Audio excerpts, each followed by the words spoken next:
I definitely haven't had any audible experience with God, but recently, for the past few months, I felt that there will be a time where I will sit with some of the biggest podcasters in the world and I will get to tell them about Jesus. And I have this feeling that will happen.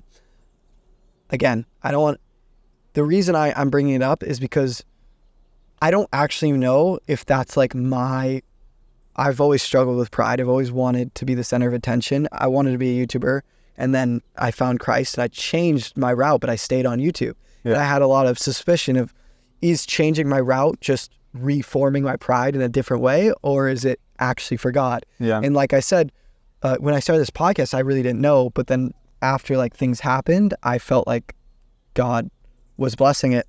And it's funny because this kind of new thing I'm seeing where I picture myself talking to these great big creators and getting to talk about God, I still don't know. Is it for me or is it for God? It's not like I don't have a conviction that it's wrong at all, but I also don't have a conviction that it's right. Yeah. And I always like pray to God, like, this is what I feel. I don't know if it's from you or if it's not from you, but I just pray, like, come into my heart. First of all, get rid of my pride, because something I also want to talk about is that pride, sometimes I feel, and maybe other people do this, that pride is a situation. Like, oh, if I'm talking in front of a bunch of people on stage, that's pride. But it's not. Pride will be in your heart regardless if you get the success or not. If you struggle with pride, it's going to come out. Yeah.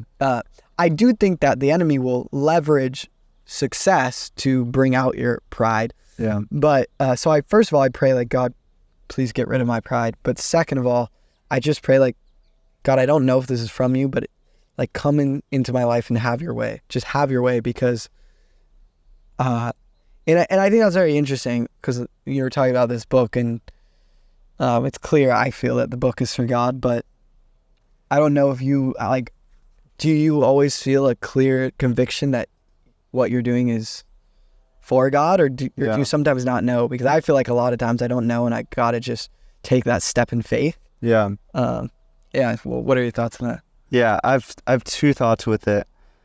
Love hopes all things. Yeah.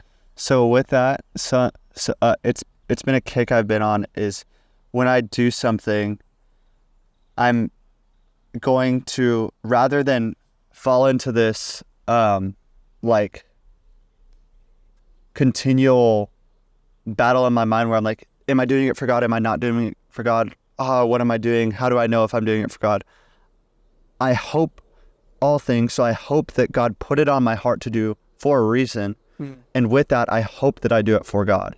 Yeah. And so instead of, what I do now is, instead of questioning my own motives, I sit and I hope that my motives are the best. Yeah. And if not, I know that the Lord will correct me in the midst of that.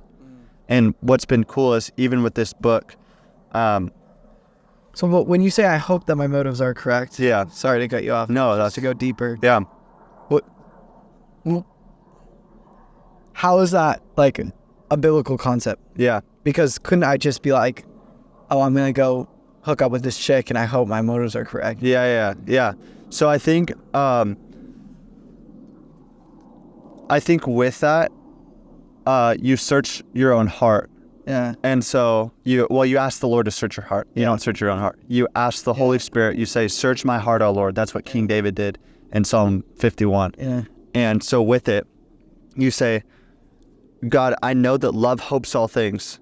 So inside of my heart, if I search my heart with God, then that means I am striving to be a son listening to his father. And so what that means is, I'm hoping that every creative thought, every just thought that isn't sin related, I'm hoping that those are from God, if that makes sense. And so it's changing the narrative of expecting myself to sin and actually anticipating to walk in love instead of walking in a sound mind instead of a spirit of fear. Wow. Yeah. That's good. That's really good. Yeah. But it's this thought that, like, like, even with the book, a big desire of mine is, and yeah, I've been telling people this, I genuinely want this book to sell 1 million copies. Yeah. Because I want to be able to look at people, and I talk. One of my favorite things in the world is I talk to a lot of homeless people. Yeah. I'll just sit with them for hours, and something that really burdens me is not being able to, like, buy them an apartment for a month or something. Yeah. And I really, like, one of my biggest desires with the Lord is having money to be able to just, if I want, just say, hey, you need rent for this month, here, just have it. Or, hey, I overheard this person needs a car, just give it to them, and not have a single person know about it. Mm-hmm. And so with it, I've sat with the Lord and I've consulted. That's why I waited so long. The book was finished a while ago, but I sat with the Lord to make sure he searched my heart, to make sure my motives were pure. And I sat and I was like, God, is it pure that I do this, or is it pure that I share this? Do you want me to share this? Do you want me to say this? And just making sure I do things and ask the Lord his ideology with it. Ask him, because he's the best teacher. Yeah. And so with that, for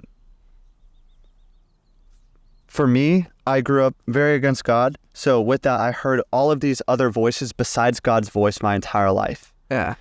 So when I met God, I could tell his voice instantaneously, because it was the exact opposite of all the voices I heard growing up. Like, now when I look at you, I want to love you because God has taught me his voice and taught me, he's put his eyes on my gaze. And so it's like, wow, I actually love Ozzy. It was never my intent, or I was never designed to hate. I was never designed to want things for myself. And so with it, when you search your heart, you say, oh wait, God's thoughts are patient, they're kind, they're soft-spoken, they're not prideful, they're not arrogant, they're forgiving.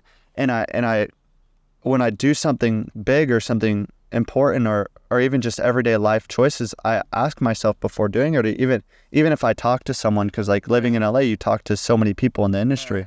It's like, I'll sit there and I'm like, what are the motives here? Are they patient? Are they kind? Are they to bring forth the gospel of Jesus Christ? Or are they to self-glorify Tanner? And just differentiating the two. Because if you see a narrative of this, the light, then you know that it's from God. If you see a narrative of darkness, then it's from the flesh, and it's a desire of the flesh. That's so good. So interesting. Alex Eubank talks about how when discerning the voice of God, because a lot of people go, how do you hear the voice of God? And me too. I ask that question a lot because I'm so punctual and so literal and so like I'm an apologetic person that I want the audible voice of God. And most people don't get that. Yeah. And he said something that's really good, kind of related to what you said, is he said, if you get a no caller ID phone call and you pick up the phone and it's your mom's voice, you're going to recognize it because you've spent your whole life with your mom. You've probably taken 1,000 phone calls with your mom. So you know, oh, this is my mom. You don't need to be sus of the no caller ID. You don't question it. But if it's like some random friend from 3rd grade and you're just like, their voices change, you've never talked to them, you're like, who is this? The more you talk to God, the more you indulge in God, the more you begin to build up that resume so that when he does call, you can recognize the caller ID. And I thought that was a really good analogy. That is really cool.